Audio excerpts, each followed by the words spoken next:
Hello everyone, welcome to this video. My name is Yao Cong and today we will be discussing the importance of phrasing in music making. I think most of us know that this is very important. A truly powerful musical phrase, if performed well, can captivate the audience that even they breathe together with the music too. Music is just like a language, and like any other language, take English for example, a comma in the wrong place can change the context of any given sentence, and this is also true for music making as well. I think it's very important for musicians to figure out and mark the phrasing in our music at the start of learning any new piece. Over time, this develops into something a lot more intuitive, but at the start, this must be a priority. Often, we always worry about the notes and rhythm, but neglect phrasing decisions. In fact, I'm a strong believer that phrasing decisions should be considered at the early stages of preparation and not as an afterthought, because this impacts all other aspects of our practice. So how do we make phrasing decisions? I think generally we should try to sing our parts. This is often the most natural way of playing and can help us quite early on. Of course, as a beginner, we might not get this quite right straight away, but the more we try and work on our phrasing, and if we get some feedback and help along the way, the better we get at making such phrasing decisions. As musicians, we generally have these few types of repertoire: solo, chamber, or ensemble rap, like playing in band and orchestra. So while we might be able to figure out phrasing in our solo parts just by looking at the solo repertoire, I think as a tuba player, it's very important for us to look at the big picture when it comes to any sort of group playing. This is because our parts are often supporting parts. We mostly do not play the melodic line, and it's just a fraction of the whole piece. Therefore, it's very important for us to analyze and know what the other lines are playing so that when we can phrase our parts and support the melody better. Remember, the composer wrote the piece with all the parts in mind. Here are some of the things to take note with regards to phrasing decisions. Number 1, where to breathe. This is by far the most important point to me because as tuba players, we need quite a bit of air to play our instruments. So this is often a struggle between our physical need to breathe versus the ideal musical line. Choosing where to breathe is critical for both music expression and for the ease of playing our parts. The objective of where to breathe, as with all other performance decisions, should be motivated by musical considerations rather than just a physical need.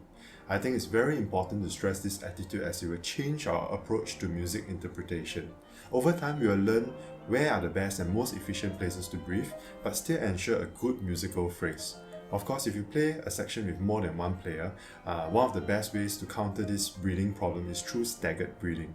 The second point is dynamics. Dynamics often influence the shape of the phrase and is something a lot of beginner musicians overlook. This does affect our breathing as well. We need enough air to play the forte, so make sure to consider this while planning our breaths. Next, we have articulation. As tuba players, we often struggle to play different colors on our instruments. Another way to help with this and make our phrases better is through the different uses of articulation. And lastly, we have rubato, which is a musical term referring to expressive and rhythmic freedom. This is something that takes quite a while to develop as it requires musical maturity to know when and how to use it. Oftentimes as beginners, we try this and end up playing out of time, which is not quite rubato, so use this with caution. The two tuba excerpts I will demonstrate in this video are Grainger's Lincolnshire Posy and the famous In Storm and Sunshine March by John Clifford Heat.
What I just played for you is the top line or higher tuba part of this excerpt. As you can tell, it's quite strange to hear this out of context, without the rest of the band parts. If you do not know this excerpt well, I think it's very important at this point to listen to the original recording before learning it. This is actually an important lesson on how to prepare our parts, as this is what I do for every new piece I learn. Usually I'll do this together with studying the full score if it's available. The two main things to take note in this excerpt, other than where to breathe, are the dynamic markings and also the smaller triplet and semi-quaver notes. The excerpt is generally slow and starts off with us supporting this beautiful melodic line played by the saxophones. Our part is mostly accompanying chords with the clarinets, and this should be played as connected as possible, which means our breaths must be quite strategic. The triplet figuration in bar 71 is quite important to phrase in relation to what the trumpets played before us. We need to match this and make sure our parts reflect what they did earlier, both musically and rhythmically.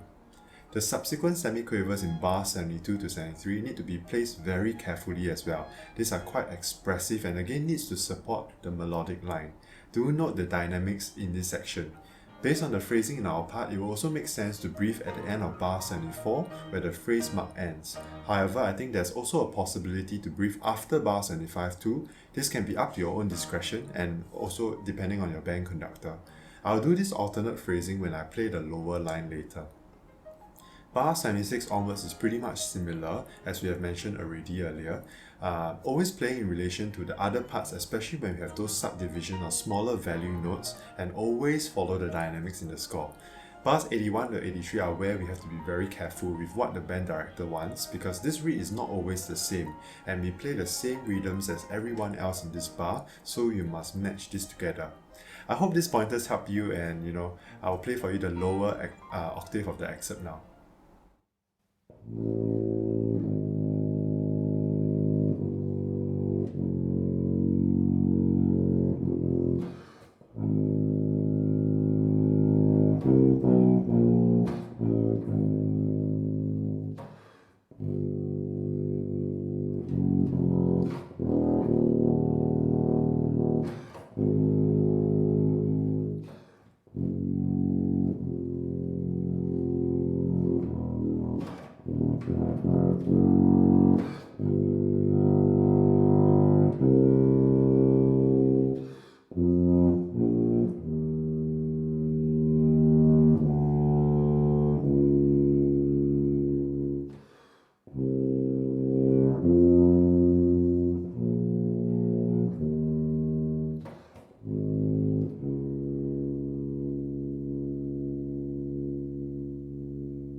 The second excerpt is a very famous march and starts off with most of the lower instruments playing the melody for once.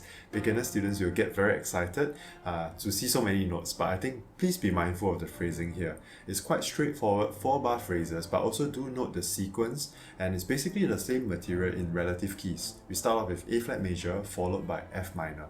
I'll play that for you now.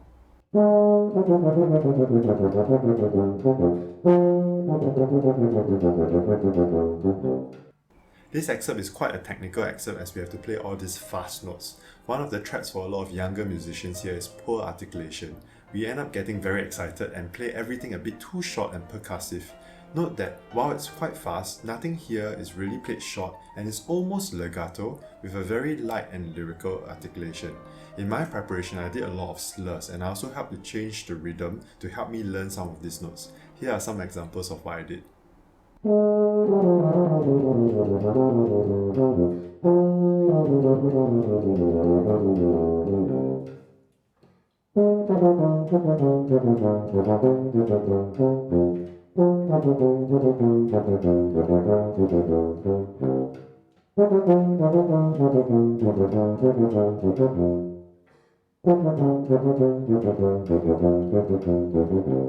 I hope this video helps you with phrasing on the tuba.